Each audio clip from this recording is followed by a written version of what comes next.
हम लोग बात करते हैं बेसिक प्रिंसिपल ऑफ ऊप्स की। तो ऊप्स के कुछ बेसिक प्रिंसिपल है जो तुम्हें याद करना है। सबसे पहला होता है डेटा एब्स्ट्रैक्शन। सबसे पहला होता है डेटा एब्स्ट्रैक्शन। उसके बाद आता है पॉलीमॉर्फिज्म।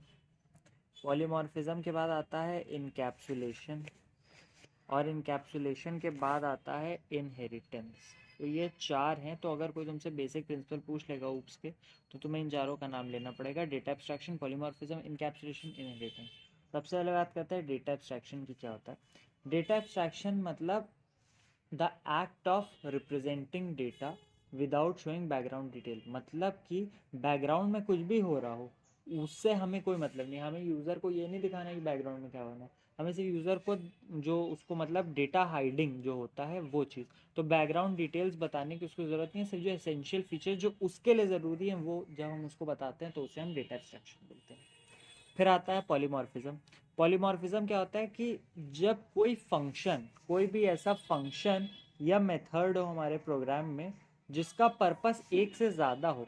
एक से ज़्यादा पर्पस मतलब उसको हम कई जगह यूज़ कर सकते हैं, मतलब एक जगह कहीं यूज़ के दूसरी जगह भी। तो इससे हम पॉलीमॉर्फिज्म कहते हैं। और पॉलीमॉर्फिज्म में फंक्शन ओवरलोडिंग का कॉन्सेप्ट आता है। तो अभी फंक्शन ओवरलोडिंग क्या है वो मैं तुम्हें आगे जब फंक्शंस पे आऊँगा तब बताऊँगा।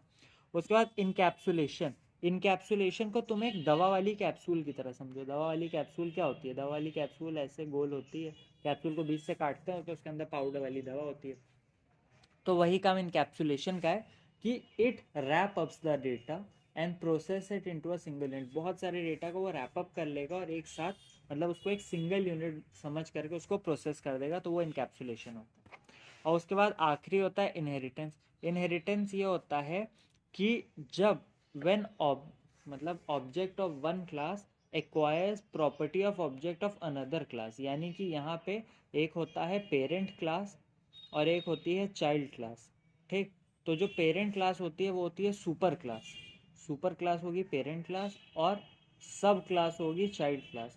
तो जब एक क्लास में कुछ ऑब्जेक्ट या कुछ मेथड हमने डिक्लेयर किए हैं उसको हम रीयूज कर रहे हैं अब उसकी चाइल्ड क्लास में, तो जब हम ये चीज़ कर सकते हैं तो उसे हम इनहेरिटेंस बोलते हैं। इनहेरिट करना, जैसे कि कोई बच्चा है तो वो हो सकता है अपने फादर की तरह उसकी आंखें हों या उसकी मदर की तरह उसके मतलब हाथ हो या कुछ हो।